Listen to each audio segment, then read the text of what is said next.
안녕하세요. 김도경 목사입니다. 오늘은 말복입니다. 말복더위라는 말도 있듯이 아직까지는 무척 덥습니다. 하지만 조만간 하나님께서 가을 냄새가 나는 시원한 바람도 주실 줄 믿습니다. 자, 오늘 우리가 나눌 말씀은 이사야 61장 1절, 이사야 61장 1절입니다. 제가 읽겠습니다. 주 여호와의 영이 내게 내리셨으니 이는 여호와께서 내게 기름을 부으사 가난한 자에게 아름다운 소식을 전하게 하려 하심이라. 나를 보내사 마음이 상한 자를 고치며 포로된 자에게 자유를, 갇힌 자에게 노임을 선포하며. 아멘. 하나님의 말씀입니다. 오늘은 이 말씀을 통해서 새 시대에 걸맞는 아름다운 소식, 새 시대에 걸맞는 아름다운 소식이란 제목으로 은혜를 나누겠습니다. 계속해서 우리는 이사야서를 살펴보고 있는데요. 이사야서를 살펴보면서 놓쳐서는 아니 되는 것이 있습니다. 바로 이사야서는 예언서라는 사실이죠. 따라서 하나님께서는 자신이 택한 유다 백성들에게 앞으로 어떤 일이 일어날지에 대해서 말씀해 주십니다. 이제 유다 백성들은 기나긴 바벨론의 포로 생활을 청산하고 고국인 예루살렘으로 돌아오게 되었는데요.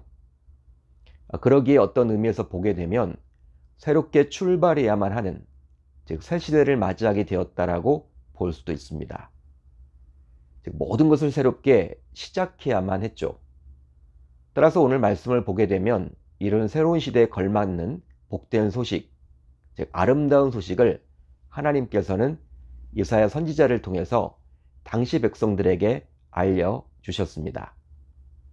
하지만 오늘 말씀은 당시 백성들뿐만 아니라 현재를 살아가는 우리 신자들에게도 동일하게 주신 말씀이라 할 수 있겠죠. 자, 오늘 말씀은 이렇게 시작을 합니다. 주 여호와의 영이 내게 내리셨으니. 예로부터 많은 성경학자들은 이 구절에 나오는 나, 즉 그 사람이 과연 누구냐, 이것에 관심을 가졌습니다. 하지만 누구라고 성경에 나와 있지 않기에 이 구절에 나오는 나는 과연 누구인지 정확하게 알 수는 없죠. 하지만 이사야서에 나오는 전반적인 분위기를 살펴보게 되면 이 사람은 다름 아닌 여호와의 종임을 추론해 볼 수 있습니다. 특별히 이사야 52장 13절을 보게 되면 하나님께서는 이 종을 가리켜서 내 종이라고 말씀해 주셨죠. 그런데 그 종은 바로 이사야 53장을 보게 되면 예수 그리스도이십니다. 그래서일까요?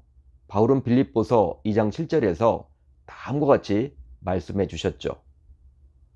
오히려 자기를 비워 종의 형체를 가져사 사람들과 같이 되셨고, 바로 그리스도가 하늘 보좌를 버리고 종의 형체로 성유신하셨다라고 바울은 말씀하셨습니다.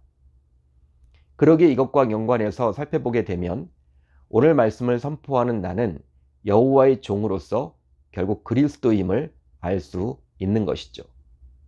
그런데 오늘 말씀 1절을 자세히 보십시오. 오늘 말씀 1절을 자세히 보시면 여호와의 종인 그리스도가 성령으로 기름 부음을 받으셨다라고 나옵니다. 주 여호와의 영이 내게 내리셨으니 이는 여호와께서 내게 기름을 부으사. 실제로 예수님의 공생애가 나오는 누가복음을 보게 되면 예수님께서는 세례 요한으로부터 세례를 받은 이후 성령의 비둘기같이 그의 위에 임하게 되는 체험을 진짜 하게 되었습니다. 한마디로 예수님께서는 성령의 기름 부음을 받게 되었는데요. 그렇다면 이런 생각을 해볼 수도 있을 것 같아요. 아니, 하나님이신 예수님께서 과연 무엇 때문에 성령의 기름 부음을 받아야만 했을까? 즉 예수님은 성육신을 하셨지만 여전히 하나님과 동등하신 분이신데, 그리고 신성을 가지고 있는데 무슨 이유로 성령의 기름 부음을 받아야만 했을까? 여러분, 사실 예수님께서는 신성을 가지고 있기에 성령 세례를 받을 필요가 없습니다. 하지만 첫사람 아담이 저지른 죄악을 정리하고자 이 땅에 오신 둘째 사람 자격으로 성령 세례를 받으신 것이죠. 그 이유는 바로 우리 안에 직접 성령이 임하게 되면 우리는 죽을 수밖에 없기 때문입니다. 실제 성령은 온 우주 만물을 창조하신 영이며 온 우주를 통치하고 지금도 다스리시는 능력, 그 힘, 파워 그 자체죠. 그러기에 그런 성령을 우리 인간이 직접 받게 되면 우리는 감당할 수가 없습니다. 하지만 인간의 대표인 예수님께서 먼저 성령을 받으신 이후 우리가 받게 되므로 우리는 그 성령 안에서 자유를 누리며 살아갈 수 있게 된 것이죠. 그렇습니다. 예수님께서 받으신 성령은 우리를 치유하시고 우리를 불행해서 구원해 주십니다. 따라서 예수님께서 받으신 그 성령을 우리 신자들도 동일하게 받음으로 이제 우리는 새로운 시대에 걸맞는 새로운 삶을 살아내야만 하는 것이죠. 이런 영적 원리를 오늘 말씀은 말해줍니다. 결과적으로 이렇게 되면 어떤 일이 일어나게 될까요? 우선 가난한 자에게 아름다운 소식이 전해집니다. 가난한 자에게 아름다운 소식을 전하게 하려 하심이라. 가난한 자에게 아름다운 소식은 과연 무엇일까요? 여러분들은 무엇이라고 생각을 하십니까? 바로 누군가가 빛을 청산해 주므로 풍요롭게 살아갈 기회를 갖게 되는 것이죠. 이유가 있는데요. 바로 빛이 있으면 그 빛더미로 인해서 풍요롭게 살아갈 기회조차 갖지 못하기 때문입니다. 한마디로 가난의 대물림이죠.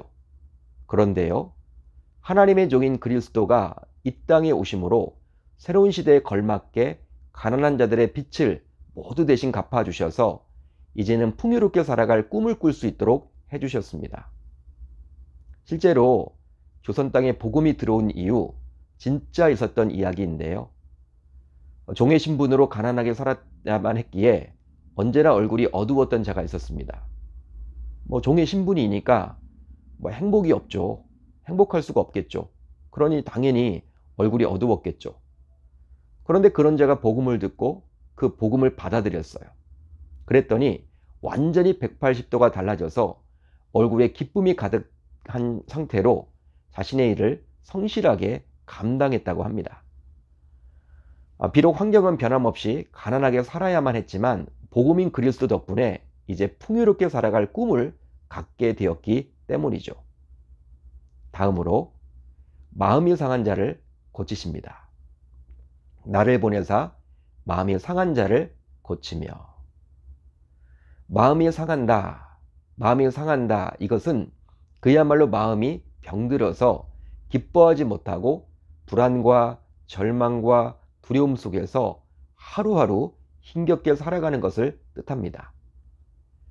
대체로 죄로 인해서 이런 마음의 상처가 생기곤 하는데요. 즉 죄로 인해서 두려움, 염려, 걱정으로 마음이 편할 수가 없는 것이죠.